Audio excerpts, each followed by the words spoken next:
자, 우리 HLB 주주님들 반갑습니다. 김 대표입니다.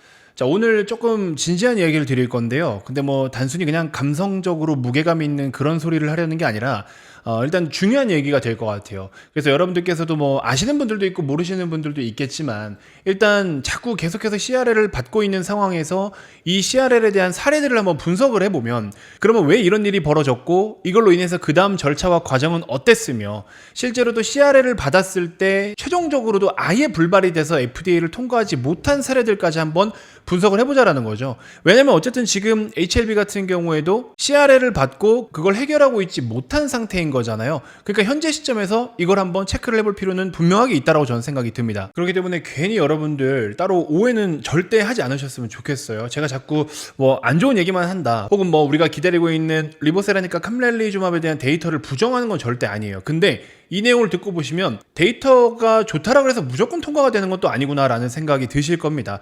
그래서 어떻게 보면은 오히려 여러분들이 경각심을 가져야 될 만한 내용이 될 수도 있을 것 같아요.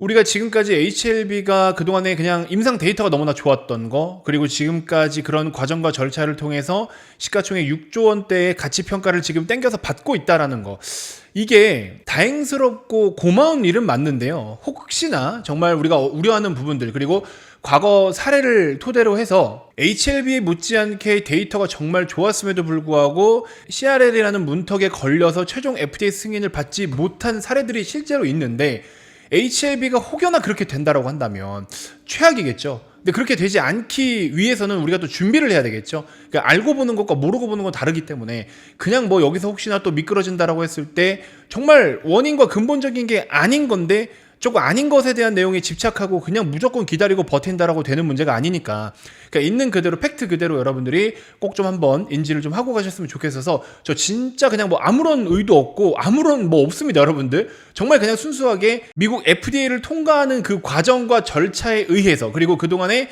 대략적으로 한 200건 정도가 CRL을 받았던 것들, 그런 어떤 회사와 약품에 대한 사례들을 분석하면서 코멘트를 한번 해드리려고 하는 겁니다. 그게 다예요. 여러분들 꼭 좀 인지해 주셨으면 좋겠고요. 어제도 제가 말씀드렸지만 HLB 생명과학하고 HLB 본주하고 합병을 하려고 했잖아요. 근데 이게 적절한 수준에서 보상이 제대로 이루어진다라고 하면은 매수 청구권 행사를 할 때 가격적인 측면을 조금 더 높게 봐준다거나 등등, 이제 그런 거라고 한다면은 사실 HLB 주주님들도 오케이 할 건데, 근데 일단은 가격적인 측면에서 메리트가 없었다라는 게 첫 번째 문제였던 거고, 두 번째는 또 뭐였냐, HLB 생명과학과 HLB를 합병하려고 하는 진짜 의도가 물론 이제 어느 정도의 뇌피셜이지만 이번 리보세라니까 캄렐리주맙이 FDA 승인을 받지 못하게 된다면 경영권에 위협을 받게 됩니다. 지분을 지금 HLB 본주만 한 7%대 들고 있고 HLB가 또 간접적으로 생명과학을 들고 있는데 이걸 합병을 해서 지배력을 어느 정도 행사를 해야 본인이 경영자로서 회장으로서 안정적으로 자리에 있을 수가 있거든요. 이제 요거를 좀 위협받고 있지 않느냐, 그래서 이거를 방어하기 위해서 지금 이렇게 하는 거 아니냐라는 실제 그런 분석이 좀 나왔어요.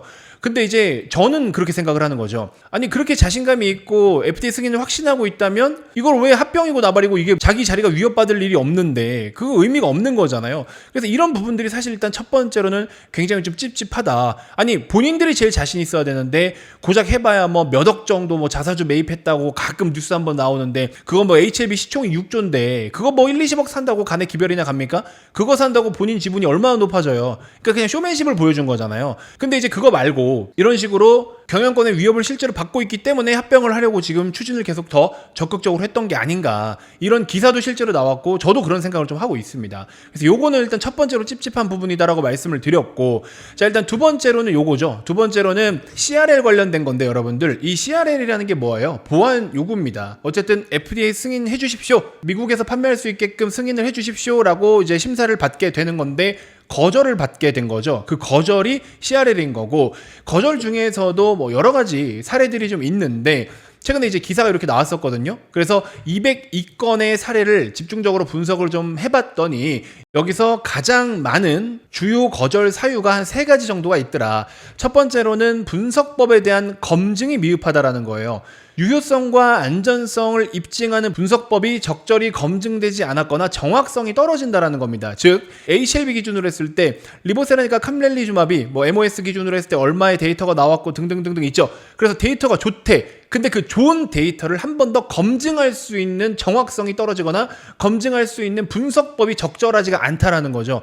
좋은 데이터인 건 알겠다고. 근데 그게 왜 좋은지에 대해서 다시 한번 검열하고 검수하고 확인하는 과정에서 확인을 할 만한 것이 적절하지가 않고, 확인할 수 있는 방법 자체가 당연하죠. 신약이니까. 그리고 또 정확성 자체가 떨어질 수 있다라는 거. 그래서 요게 일단은 가장 많은 지적을 받아요. 그래서 일단은 회사 측에서는 야, 이거 데이터 너무 좋습니다. 저희 굉장히 의미 있는 데이터로 FDA 재신청을 합니다. 혹은 FDA 심사를 냈습니다. 이런 이야기가 나오지만, 그러니까 그 좋은 거를 어떻게 좋다라고 검증할 수 있겠느냐. 여기서 보통 많이 막힌다더라. 그죠? 그 다음에 이제 두 번째는 뭐 이런 일이 있으면 안 된다라고 저는 생각이 드는데, 라벨링이라 그래가지고 표기를 하는 거잖아요. 용량이라든지 적응증이라든지 경고 문구 같은 것들이 FDA에서 취급하고 있는 가이드라인과 기준에 맞지 않을 때 소비자들이나 뭐 병원 처방하는 사람들, 이런 사람들에게 혼돈의 여지가 있을 수 있겠죠. 당연히 안 되는 거잖아요, 이거는. 그렇죠? 약품뿐만 아니라 모든 제품이, 우리가 항상 제품에 대한 상세 표기가 있지 않습니까? 제품 설명이라든지, 이거 당연한 거예요, 법적으로. 그렇죠?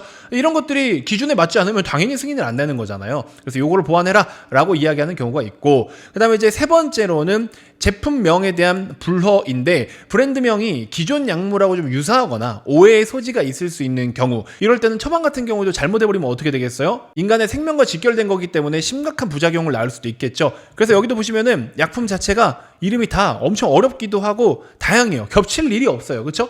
리보세라닙, 캄렐리주맙, 겹칠 일이 없잖아, 어딘가 봐도. 그죠? 이제 그런 거라고 생각하시면 된다. 그래서 말씀드린 것처럼 첫 번째, 분석법에 대한 거, 이거를 검증을 어떻게 할 것이냐. 그죠? 이게 가장 많이 CRA를 받는 사례라고 말씀을 드렸고, 두 번째는 라벨링 관련된 거, 그 다음에 세 번째로는 제품명, 그쵸? 요건데, 하여튼 1번이 가장 많다라는 거예요. 자, 그래서 FDA가 요구하는 임상 설계와 분석 방식과 맞지 않거나, 그 다음에 대조군을 설정하는 데 있어서 엔드포인트에 대한 정의를 정확하게 내리지 못하거나, 통계에 대한 계획 등이 부적절할 경우에는 FDA 승인을 받기가 어렵다라는 겁니다. 그래서 단순히 우리 이런 약품을 개발을 했습니다, 임상 3상 끝났습니다 해서 데이터 요렇게 나왔습니다 라고 자기들은 이 데이터를 기준으로 현재 시판되고 있는 약품 대비해서 압도적인 데이터와 압도적인 효능이다 라고 자랑을 하고 있지만서도 승인이 됐을 때는 그런 거죠. 근데 그 좋은 데이터를 다시 한번 검증할 수 있는, FDA 기준에 맞는, FDA가 요구하는 설계와 분석 방식에 맞게 검증을 해줘야 되는데, 이게 부적절할 경우에는 승인을 받지 못한다라는 겁니다. 그러니까는 데이터가 좋은 거는 완전 별개라고 볼 수는 없지만 또 다른 영역이다라는 거죠. 그래서 설계를 어떻게 하느냐, 그게 결국에 신약이 될 수 있는 성공의 기준이 된다라는 거예요. 단순하게 그냥 약만 좋은 약을 만드는 게 중요한 게 아니라 전반적인 설계가 얼마나 중요한지를 우리가 알고 있어야 된다라는 겁니다. 더군다나 FDA의 승인을 받은 이력이 없는 기업이라면은 이러한 임상 프로토콜 설계라든지 분석법을 정교하게 맞추는 것부터가 필요하겠죠. 그래서 그런 데이터가 없는 경우에는 사실 단독적으로 처음으로 첫 번째 도전에 승인을 따내기가 생각보다 쉽지는 않습니다. 그래서 최종적으로 뭐 임상 실패 이런 거는 데이터가 안 좋아서 중간에 이거 도저히 데이터가 안 나온다, 시판을 할 수가 없는 상황이다, 그런 경우에는 당연히 뭐 승인을 못 받겠지만, 두 번째로의 임상 실패의 기준은 어떤 이렇게 개발을 하는 과정에서의 한계를 느낀 게 아니라 증명에 대해서도 벽에 부딪히더라. 그래서 증명 방식이 부족해도 임상 실패가 될 가능성이 매우 높다라는 겁니다. 자, 그래서 이렇게 자꾸 CRA를 받게 되면 HLB처럼, 그러면은 시간이 질질질 끌리고 투자자들에게 신뢰를 잃을 수밖에 없고, 아무리 본질적인 좋은 기업이라고 우리가 생각을 할 수는 있겠지만 결국에 FDA 관문을 넘지 못하면 말짱 도루묵이고 아무 의미 없죠. 정말 좋은 데이터를 만들었지만 FDA가 이를 납득하지 못하고 인정하지 않아 준다면 결국에 다 소용이 없다라는 겁니다. 그러면 FDA가 인정할 수 있고 통계를 받아들일 수 있고 분석해서 정확하게 인지할 수 있는 상황과 판단, 설계가 다 모든 게 구성이 갖춰져야 된다라는 거죠. 그게 되지 않으면 결국에 통과하지 못한다라는 걸 이야기해주고 있는 겁니다. 그래서 이 말씀을 일단 여러분들께 꼭 한번 좀 드리고 싶었고요. 아무튼 뭐 방금 전에 말씀드린 것처럼 첫 번째예요. 그 세 가지 중에 첫 번째, 분석법에 대한 검증 미흡 지적이 가장 많았다. 그래서 이런 내용이고, 일단 뭐 FDA 심사에 대해서 투명성을 높이기 위해서 여러 가지 조치를 취할 거다라고 이야기를 하고는 있는데, 글쎄요, 지금 리보세라님은 어떤 식으로 이 절차를 밟아 나갈지는 사실은 잘 모르겠는데 서류를 더 갖고 와라 뭐 이런 식으로 얘기는 하고 있지만 사실 HLB와 항서제약만의 문제는 솔직히 말하면 아닙니다. 정확하게는 FDA 측의 문제가 더 있을 수도 있다라는 거고, 그들이 요구하는 기준과 조건에 적합하지 못하거나 부합하지 못했을 때는 실제로 임상 승인이 나지 않을 가능성이 있다라는 겁니다. 그래서 그런 부분들도 염두를 하셔야 되기 때문에 여러분들이 이제 주식을 투자하는 관점에서 놓고 봤을 때는 아니 데이터가 좋다는데 왜 승인을 안 내줘? 라고 할 수 있겠지만 데이터가 좋은 건 좋은 건데요. 그러면 그거를 FDA가 어떻게 인증해 줄 수 있고 보증을 해줄 수 있냐라는 거, 이게 중요하다라는 건데 그 납득이 안 되면 아무리 좋은 데이터여도 소용이 없다. 아무튼 그래서 CRL을 계속 받아가지고 이렇게 지연이 되고 딜레이가 된다라는 거는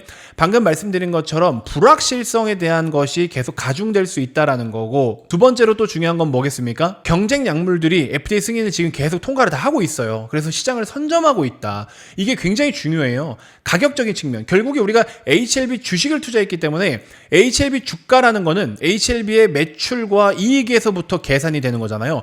근데 매출과 이익을 잘 내려면 어떻게 해야 돼요? 시장을 선점하느냐 후발주로 따라가느냐, 이게 굉장히 중요한데 이미 CRL을 받으면서 늘어지고 지연되고 딜레이가 되니까 선점은 나가리가 됐죠. 그러면 후발주자로 가는데 후발주자로 갔을 때는 어떻게 해야 돼요? 아무래도 가격을 그렇게 세게 후려치지 못합니다. 그러면 가격도 생각보다 높게 기준을 잡지 못할 수도 있는데 후발주자이기 때문에 로비 비용이나 이런 돈들이 또 많이 들어갈 수가 있겠죠. 그러니까 지금 우리가 눈높이를 애초에 여러분들이 기준 잡았던 것보다 더 낮출 수밖에 없다라는 겁니다. 그러니까 FDA 승인이 나도 눈높이는 낮춰야 되는 상황인 거예요. 이걸 꼭 인지하셨으면 좋겠다. 여러분들 HLB 영상 진짜 많이들 보셨을 텐데 이렇게까지 딥하게 다뤄드리는데 없죠, 여러분들. 근데 웃긴 건 뭔지 아십니까? 내일 더 충격적인 얘기 하나 해드릴게요. 제가 1억 만들기 프로젝트 방에다가는 이거 영상 녹화 끝나고서 멘트를 좀 남겨드리긴 할 거거든요. 왜냐면 HLB 투자자분들이 좀 대부분이시긴 하니까. 그래서 여기다가 이제 HLB가 지금 증권업계에서 실제 지금 증권사라든지 투자 자문사라든지 자산운용사에서 그리고 또 애널리스트들도 HLB를 어떻게 생각하고 있는지, 유명한 이름만 되면 아는 애널리스트들이 있어요, 여러분들.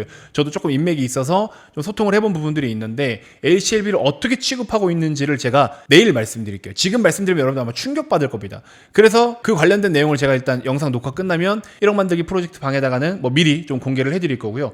이렇게 뭔가에 중요한 정보가 있을 때는 어쩔 수 없이 저는 여기다가 먼저 투입을 해드릴 수밖에 없어요. 왜냐면 채팅으로 그냥 글만 치면 되잖아요. 글만 치면 되는 부분이기 때문에 이렇게 타이핑만 입력하면 되는 부분이기 때문에 이게 저는 솔직히 말씀드리면 뭔가 여러분들과 소통하는 데 있어서 더 편할 수밖에 없는 거잖아요. 그래서 일단 여러분들 HLB를 위해서도 들어오시는 거고 HLB의 손해를 좀 복구하고자 회복하고자 하시는데도 이 방에 들어오시는 게 저는 적합하다라고 생각이 듭니다. 그래서 분명히 지금 이런 순간에서는 저의 도움을 받으시는 게 아마 도움이 많이 되실 거다. 그래서 1억 만들기 프로젝트 8월 시작했고요. 벌써부터 2차전지 주요 기업들 수익 어마어마하게 나고 있죠. 2차전지, 바이오 계속 제가 봐야 된다라고 말씀을 드렸는데 오늘 에코프로비엠 호실적 나오면서 서프라이즈로 급등 시작했죠. 삼성 SDI 급등하기 시작했죠. 여러분들 수익 내실 거 진짜 많습니다. 널리고 널렸어요. 근데 1,000만 원으로 1억이 만들어지는 게 30%씩 종목당 30%씩 10번을 매매하지 않아도 이렇게 만들어진다. 그럼 제가 10종목만 드리면 되는 거 아니에요? 그렇죠? 1,000만 원 정도는 충분히 여러분들 투자하실 수 있잖아요. 그래서 여러분들 1억 만들기가 생각보다 그렇게 어렵지가 않아요. 그래서 그런 부분들을 한번 도움을 좀 드리도록 하겠고, 우리 지난주 금요일이죠. 8월 1일 날 대주주 양도세 뭐 10억으로 내리니 배당소득세 어쩌고 저쩌고 이 진성준 의원이 또 이런저런 쓰잘데기 없는 소리 하면서 막 주가 폭락하고 그랬잖아요. 근데 오히려 이럴 때 여러분들 레버리지 더 사야 된다라고 저는 방에서도 다 설명드렸습니다. 그래서 이런 거는 여전히 고수익을 지금 유지하고 있고 아직도 한참 멀었고요. 그리고 지금 미국에서도 시장 거품 낀다라고 이야기하고 있어요. 그러니까 거품이 낀다라는 거는 위험한 게 아닙니다. 거품이 꼈다라고 하는 게 위험한 거지, 지금부터 거품이 낄 거야는 여러분들 진짜 대박 낼 수 있는 기회인 거예요. 그거 잘못 생각하시면 안 됩니다. 주식은 항상 한 글자로 아다르고 어다르기 때문에 이런 걸 잘 인지하셔야 돼요. 그냥 이렇대 하면은 막 헤드라인만 듣고 제목만 보고서 그렇대 안 된대 이렇게 생각하시는데, 거품 이러면 어때요? 되게 뭔가 무섭죠? 큰일 날 것 같죠? 근데 잘 생각해보세요. 거품이 낀다라는 건 그만큼 되게 많이 오른다라는 거고 좀 심각하게 고평가가 된다는 소리잖아요. 근데 거품이 지금부터 낄 거래. 그러면 여러분들은 그 수익을 다 긁어먹을 수 있는 건데 대박이 날 수 있다라는 거거든요. 근데 지금 거품이 많이 껴 이때 그러면 많이 올랐다라는 거잖아요. 그건 조심해야지. 근데 여러분들은 거품이라는 단어만 생각을 해요. 그러고 안 사거든요. 여기서부터 실수가 발생하는 겁니다. 이해되시죠, 여러분들? 요게 이해되셨으면 지금 저한테 바로 오세요, 여러분들. 제가 책임지고 도움을 한번 드려보도록 하겠습니다. 1억 만들기 프로젝트 솔직히 저는 10억 만들기 뭐 100억 만들기 하고 싶지만 비현실적이잖아요. 그죠? 그러니까 그냥 1억 정도, 1,000만 원 언저리에서 1억 정도, 요 정도는 현실적이거든요. 그래서 일단 제가 먼저 한번 보여드릴게요. 그리고 여기서 수익 잘 냈다? 그러면 정규반 오세요. 그땐 저 대놓고 영업할게요. 아시겠죠? 지금은 이제 대놓고 영업은 안 하도록 할 테니까 오셔가지고 일단 한번 참여해 보시고 텔레그램으로만 해드리겠습니다. 꼭 들어오시고요. 구독 무조건 눌러주시고 여러분들 이것도 안 하면 최소한의 양심이 없는 거죠. 그래서 김 대표가 업로드하는 모든 영상 꼬박꼬박 시청 좀 잘 부탁드리도록 하겠고 아시겠죠? 자, 현재 보고 계신 영상 고정 댓글에 네이버 링크 있으니까 간단하게 신청 가능하시니까 꼭 한 번씩 신청해 주시고요. 자, 이번 영상 이렇게 해서 마무리하도록 하겠습니다. 고맙습니다.